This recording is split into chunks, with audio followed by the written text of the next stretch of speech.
Nous, députés nationaux, membres du Front commun pour le Congo, FCC en sigle, réunis ces jours, avons examiné la situation générale du pays et particulièrement l'évolution du processus électoral. Et la situation générale du pays. S'agissant de la situation générale du pays, l'opinion nationale et internationale retiendra que celle-ci est caractérisée notamment par l'incapacité notoire du pouvoir en place de préserver l'intégrité du territoire national et d'assurer la sécurité des personnes et de leurs biens, tant dans la partie Est, Ituri, Nord Kivu, Nord Katanga, à Kabambar et dans les Maniema, Ango dans les Bazouélé, que dans la partie Ouest, territoire de Kwamut dans les Maïndombe, Buchongo dans le Kwango, Bagata dans le Kwilu, Madimba dans le Congo central, etc. Et plus grave, à Kinshasa, capitale et siège des institutions de la République. L'abandon d'une bonne partie de la République entre les mains des forces étrangères, conséquence d'une diplomatie irréfléchie. Violation flagrante, manifeste et récurrente des droits fondamentaux reconnus à tout être humain, à la presse, à l'opposition et à la société civile, droits consacrés par la Constitution et les instruments juridiques internationaux dûment ratifiés par la République démocratique du Congo, notre pays.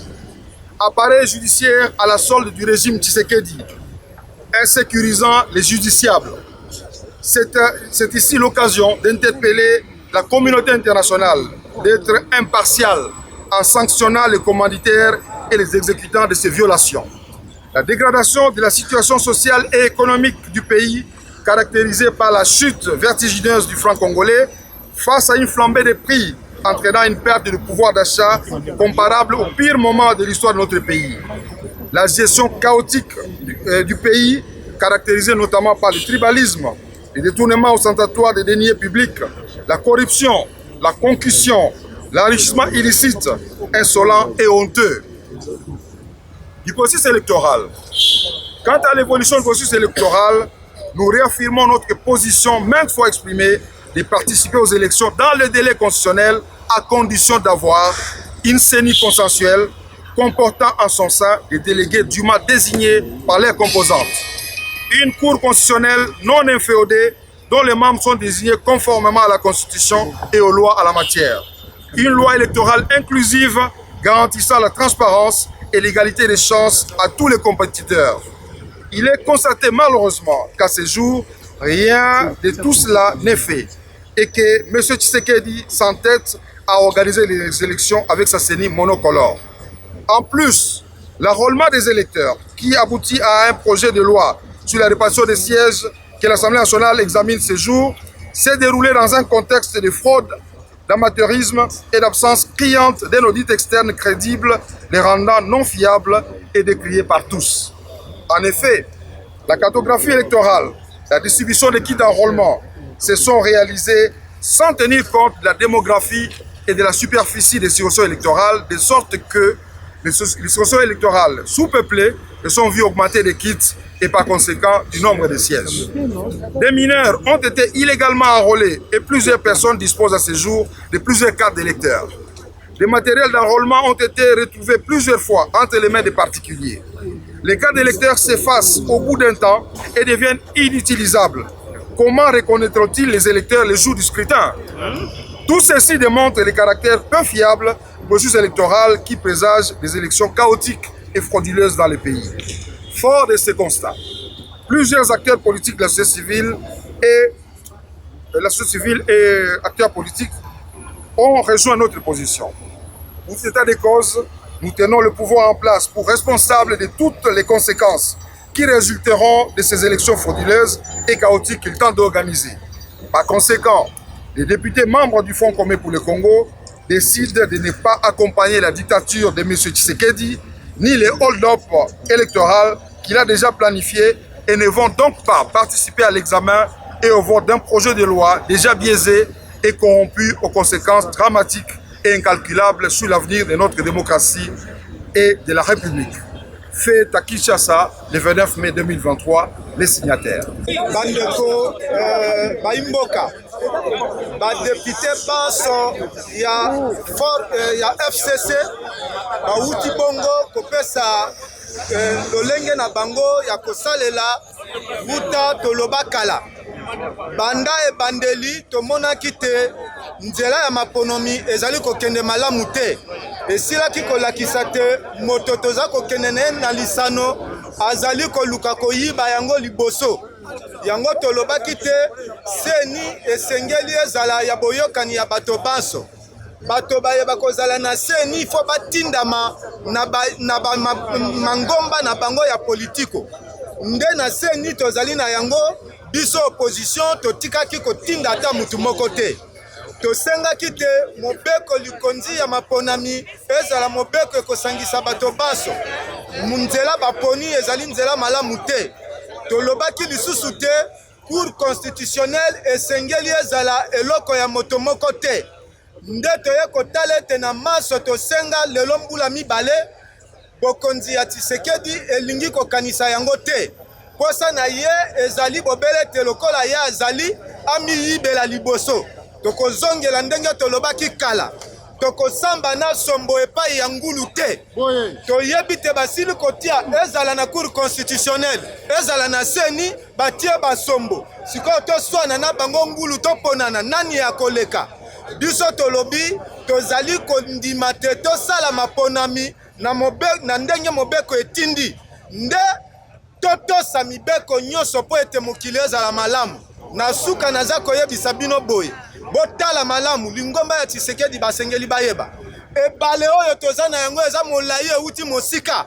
Soki lelo biso banso tozali kovanda pembeni na ebale, ezali po mai ezali kotosa nzela na yango. Mokolo mai ekoluka nzela ya mokuse. Ata a partir ya maluku ekati sekende Congo Central, biso nyonso awa tokozala lisusu te. Bongo soki alingi kotosa mibeko te, balingi nzela ya bokuse, bayeba te bazali kotumba mboka na maponami wana. Rassemblement des députés Katangé. Nous, députés nationaux, membres du Rassemblement des députés Katangé, RDK en sigle, avons tenu ce 28 mai 2023 une réunion d'évaluation du processus électoral 2023 en cours, ainsi que la situation sociopolitique à l'approche de l'adoption de la loi portant répartition des sièges par circonscription électorale pour les élections législatives, provinciales, municipales et locales, et fustigeons ce qui suit. 1. De la loi portant répartition des sièges.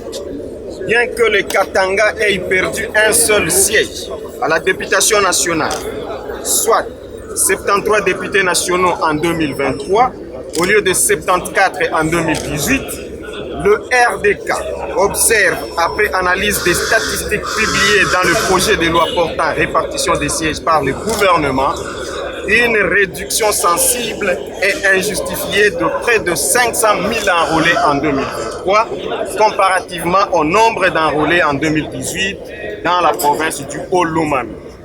En dépit des effectifs de nouveaux majeurs en âge de voter en 2023 et du flux migratoire important ayant déversé une frange non négligeable de la population constituée essentiellement des majeurs venant du Kasaï, le RDK constate avec regret que le Katanga a perdu près de 1 million d'enrôlés après nettoyage univoque et opaque du fichier électoral décrié par les organisations de la société civile, les confessions religieuses ainsi que la majorité de la classe politique congolaise. Parallèlement, le RDK constate une augmentation de 935 680 d'enrôlés pour l'espace Grand Kasaï, malgré l'afflux migratoire connu de toutes ces populations vers les autres provinces comme Bandundu, Kasaï, Congo central, le Kivu et le Katanga. Le RDK déplore que bon nombre de circonscriptions du Katanga ont perdu de sièges tant à la députation nationale que provinciale du fait de l'enrôlement chaotique dû à la cartographie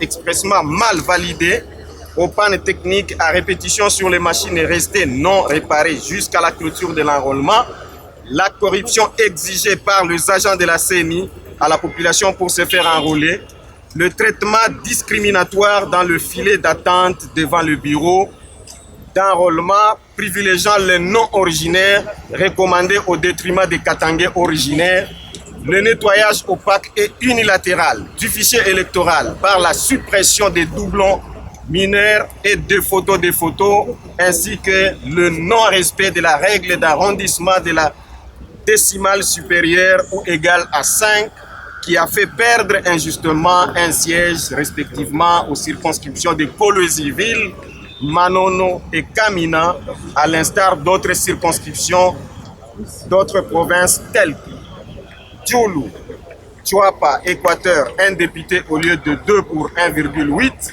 Kinshasa, Tchangou, 19 députés au lieu de 20 pour 19,7. Kassangoulou, Congo central, un député au lieu de 2 pour 1,6. Kasongolunda, Kwango, 4 députés au lieu de 5 pour 4,7. Kindouville, Maniema, un député au lieu de 2 pour 1,8. Bumba, Mongala, 4 députés au lieu de 5 pour 4,8. 2. De la situation sociopolitique du pays. Le RDK fustige en cette période préélectorale l'acharnement et la chasse aux sorciers dirigés contre les leaders politiques katangais, les tueries récurrentes des paisibles citoyens, les massacres de populations dont le plus récent est celui du 23 mars 2023 d'une cinquantaine de jeunes de l'UNAFEC à Lubumbashi, l'insécurité persistante surtout dans les grandes agglomérations qui sont pourtant fortement militarisées. De ce qui précède, la population katangaise, ici représentée par ses députés nationaux, rejette ce projet de loi portant répartition des sièges pour son caractère inique et discriminatoire et par conséquent ne se sentira pas concerné au cas où, par la force des choses, il venait d'être adopté. On appelle instamment à la sagesse des uns et des autres pour éviter de sombrer dans le chaos.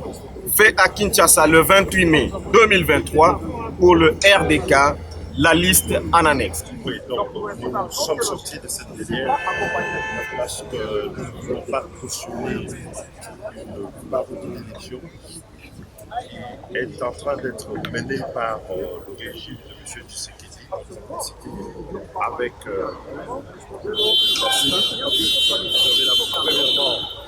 on a procédé dans les conditions les plus opaques au recensement des électeurs sans que personne ne connaisse comment ce fichier électoral a été constitué.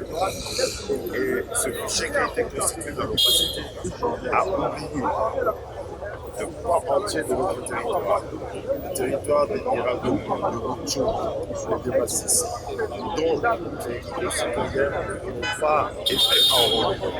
On se pose même la question de savoir si ce pouvoir n'est pas là pour une haute trahison en laissant ses concitoyens à la merci d'un pouvoir et en faisant une deuxième partie, une élection à laquelle certains de nos citoyens ne vont pas prendre part parce qu'étant sous l'autorité d'une armée étrangère ainsi qu'ils disent eux-mêmes dans cette partie du Et dans ces conditions, nous avons considéré que la répartition des sièges qui est faite dans elle est faite en relation à la fois de la Constitution, de nos lois, mais de tous les prescrits pour avoir un scrutin libre, démocratique et transparent. Et comme nous ne pouvons pas accompagner cette mascarade, nous sommes sortis pour marquer notre désaccord face au refus du bureau de donner la parole